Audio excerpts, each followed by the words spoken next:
Con permiso, señor presidente. Con gusto, señor secretario, secretarios, director. Muy buenos días tengan todas y todos ustedes.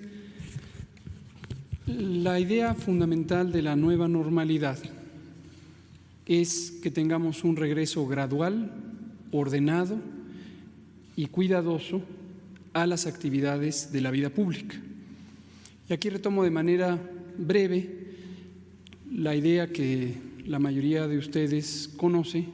Del 23 de marzo y hasta el 30 de mayo ha sido el periodo de la Jornada Nacional de Sana Distancia. Esta Jornada Nacional de Sana Distancia, como hemos dicho, tiene como propósito, ha tenido como propósito, reducir la frecuencia con que las personas nos encontramos en el espacio público. El espacio público es un campo muy abierto que básicamente es todo lo que no es nuestra casa. Salimos a la calle, tomamos el transporte público, llegamos al trabajo, vamos a la escuela de los hijos o la propia, vamos a comprar alimentos, acudimos a un parque público. Cualquiera de estas situaciones es el espacio público, las playas, los jardines, los campos.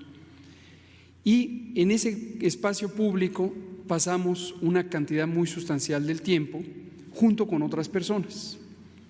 En casa hay familias más extensas, hay familias más pequeñas, pero en casa estamos en contacto con pocas personas. En el espacio público solemos estar en contacto con muchas personas. Entonces, la Jornada Nacional de Sana Distancia, ese fue el propósito, que al no estar abiertos los espacios públicos de trabajo, de educación y de recreación, se disminuye el contacto entre personas. Queda claro que cuando decimos recreación es un conjunto muy amplio y muy diverso de actividades sociales, culturales y de otro tipo. Entonces, es muy importante tener en cuenta cómo funcionó y por qué funcionó la Jornada Nacional de Sana Distancia para entender lo que significa ahora la nueva normalidad. Al reducir la movilidad en el espacio público, como hemos comentado y hemos mostrado con base en los datos, logramos reducir hasta 81% el punto máximo de casos que se hubieran presentado en la Ciudad de México, que ha sido el elemento más ilustrativo de la epidemia, porque en la Ciudad de México y el Valle de México en general se presenta la mitad de los casos de esta epidemia. Es muy importante tener claro que la epidemia sigue, la epidemia no ha concluido y, como hemos dicho repetidamente, la epidemia le faltan todavía varias semanas. La epidemia de COVID en México todavía tiene que completar varios ciclos de transmisión en distintas partes del país.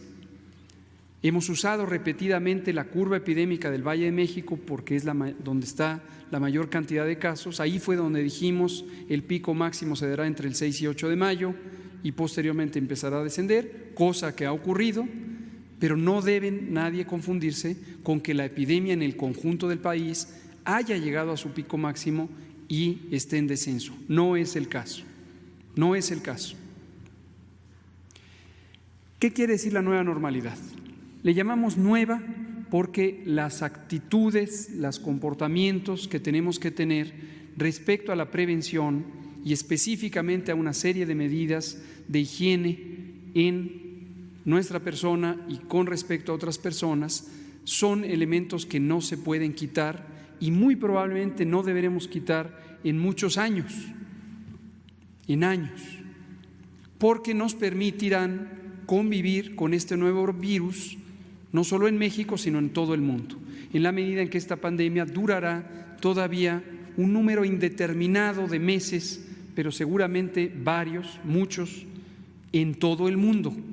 Cuando terminen los ciclos de transmisión en México, seguirá habiendo transmisión en otras partes del mundo. Y en todo momento hay riesgo de que haya un reingreso. Por eso es nueva, porque tenemos que cambiar con respecto a lo que hacíamos antes de que empezara la epidemia.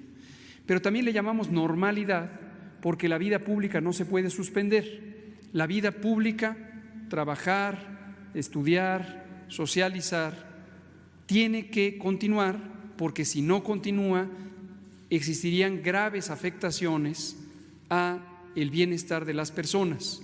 Como hemos señalado repetidamente, la mitad de la población de México vive al día en términos económicos. Tiene que salir a tener sus ocupaciones para conseguir el ingreso y con ello el alimento y los bienes básicos para la persona y la familia. Entonces, tiene que continuar la vida pública.